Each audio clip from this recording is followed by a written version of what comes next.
अब जो है हमारा नेक्स्ट स्टेप में हमारा जो पार्शली डाइजेस्टेड फूड है, पूरी तरीके से अभी भी डाइजेस्ट नहीं हुआ है, पार्शली डाइजेस्टेड है। तो ये digested food, partially digested food हमारा स्मॉल, अब जो है जो हमारे स्टमक से स्मॉल इंटेस्टाइन में एंटर करेगा। और स्मॉल इंटेस्टाइन में एंटर करते समय वहाँ पे जंक्शन पर स्पिंचर मसल्स होती हैं जो थोड़े थोड़े अमाउंट में फूड को आगे स्मॉल इंटेस्टाइन में स्टमक से भेजती हैं। अब स्मॉल जो इंटेस्टाइन है वहाँ से जो फूड आ रहा है स्टमक से, ये पार्शली डाइजेस्टेड है। और ये स्मॉल इंटेस्टाइन जो होती है हमारी स्मॉल इंटेस्टाइन, ये हमारी एलिमेंट्री कैनाल की सबसे लॉन्गेस्ट पार्ट होता है। यानी कि जो स्मॉल इंटेस्टाइन होती है हमारी लगभग वो 6.5 मीटर लंबी होती है, नियर अबाउट 6.5 मीटर लंबी ह्यूमन बींग्स में 6.5 मीटर। लेकिन ये पेट में क्योंकि हमारे ये ऐसे किस तरह के स्पाइरल रूप में पड़ी रहती है, मुड़ी मुड़ी होकर, तो इस तरीके से छोटे स्पेस में आ जाती है।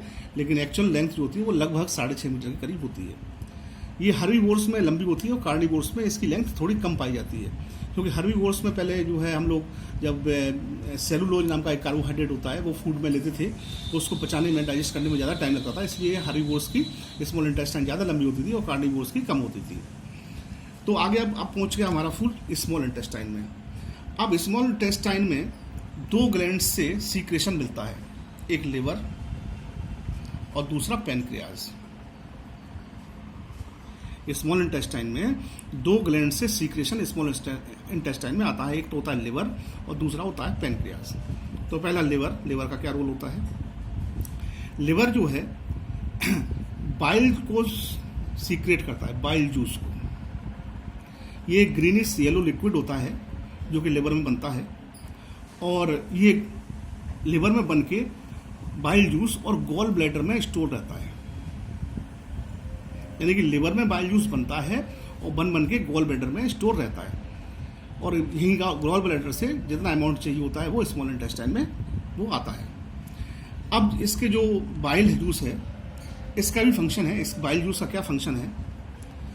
पहला, क्योंकि बाइल जो है नेचर में एल्कलाइन होता है, क्योंकि हमारा फूड अब कैसा आ रहा है, पीछे से एसिडिक मीडियम में आ रहा है, क्योंकि हमारे हाइड्रोक्लोरिक एसिड ने फूड को कैसा बना दिया, एसिडिक। अब ये एसिडिक को हमें न्यूट्रलाइज भी करना है, तो बाइल हमारा क्योंकि एल्कलाइन होता है तो पहला इसका रोल हो गया फूड को न्यूट्रल करना, फूड को न्यूट्रल करना। ठीक।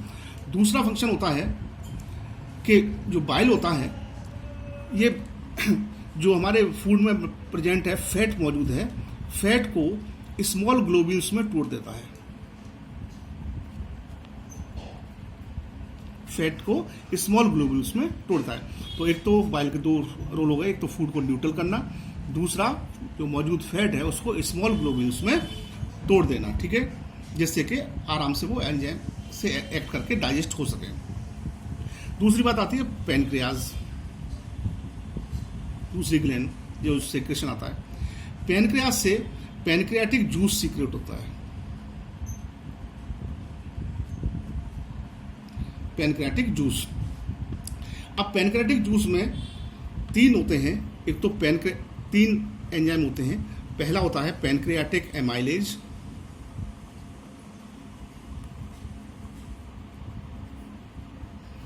दूसरा होता है एंजाइम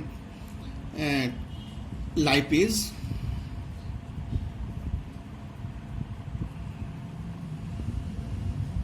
और तीसरा होता है ट्रिप्सिन, एंजाइम ट्रिप्सिन।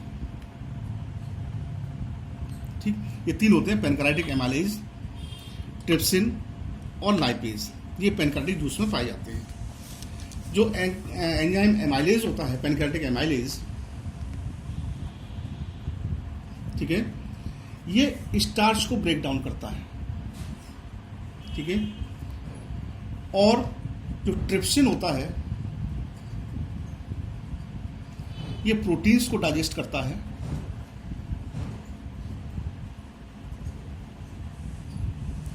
और जो एंजाइम लाइपेज होता है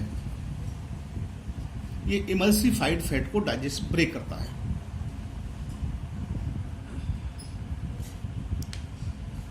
इमल्सिफाइड फैट्स को ब्रेक करता है।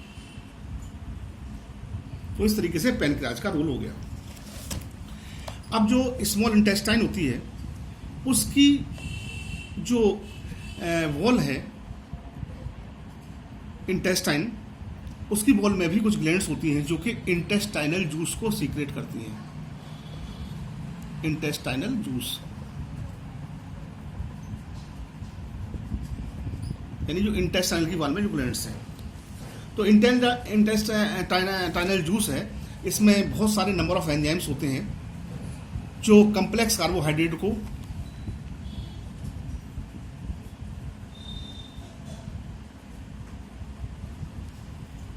ग्लूकोज में तोड़ देते हैं, ठीक है, प्रोटीन्स को अमीनो एसिड्स में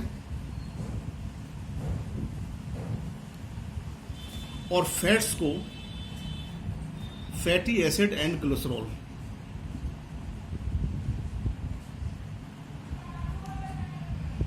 में ब्रेक कर देते हैं।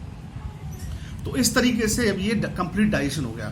तो कंप्लीट डाइजेशन की साइट कौन सी होती है हमारी? स्मॉल इंटेस्टाइन यानी छोटी आंत, जो कम्प्लेक्स कार्बोहाइड्रेट को ग्लूकोज में तोड़ दिया, प्रोटीन्स को अमीनो एसिड्स में, फैट को फैटी एसिड और ग्लूकोज में। अब ये जो टूट के ये जो सारे हमारे जो ये मिले हैं हमें, ये सब कैसे हैं? कम्प्लेक्स मॉलिक्यूल टूट के सिंपल मॉलिक्यूल्स में कन्वर्ट हो गए। अब ये हमारे ब्लड में डायरेक्ट एब्जॉर्ब हो सकते हैं। हमारे ब्लड में कम्प्लेक्स मॉलिक्यूल्स डायरेक्ट एब्जॉर्ब नहीं होते और ये सिंपल मॉलिक्यूल्स एब्जॉर्ब हो सकते हैं, इसीलिए ये डाइजेशन की प्रोसेस होती है। तो कार्बोहाइड्रेट ग्लूकोज में बदल गया, प्रोटीन अमीनो एसिड्स में और फैट फैटी एसिड और ग्लूकोज में ग्लिसरॉल में कन्वर्ट हो गया। इस तरीके से हमारा कंप्लीट डाइजेशन हमारी स्मॉल इंटेस्टाइन में कंप्लीट हो गया। अब तीसरी बात आती है एब्जॉर्प्शन।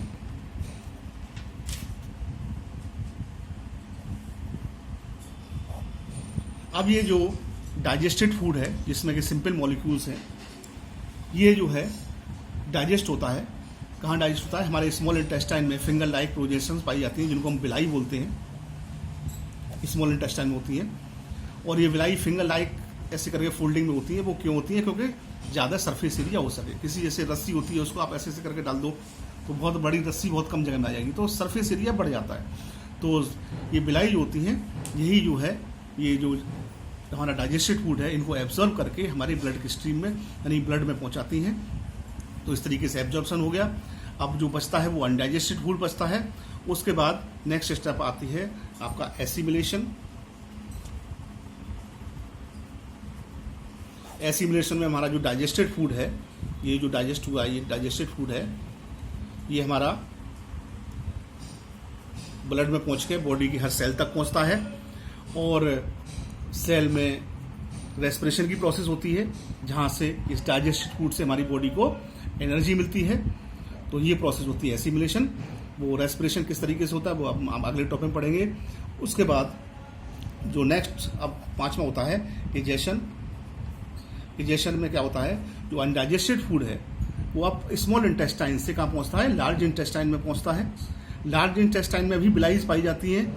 उन बिलाई का रोल ये होता है कि जो हमारे अनडाइजेस्टेड फूड में जो एक्सेस वाटर है, जो पानी फालतू चला गया है, उस पानी को फिर रीअब्जर्व कर लेते हैं। अब जो फूड बचता है वो सेमी सॉलिड स्टेट में बचता है अनडाइजेस्टेड, और डाइजेशन की प्रोसेस में बाया एनस उसको बॉडी से पास आउट कर दिया जाता है अनडाइजेस्टेड फूड को। तो इस तरीके से हमारे न्यूट्रिशन इन ह्यूमन बींग्स या digestion in human beings complete होता है।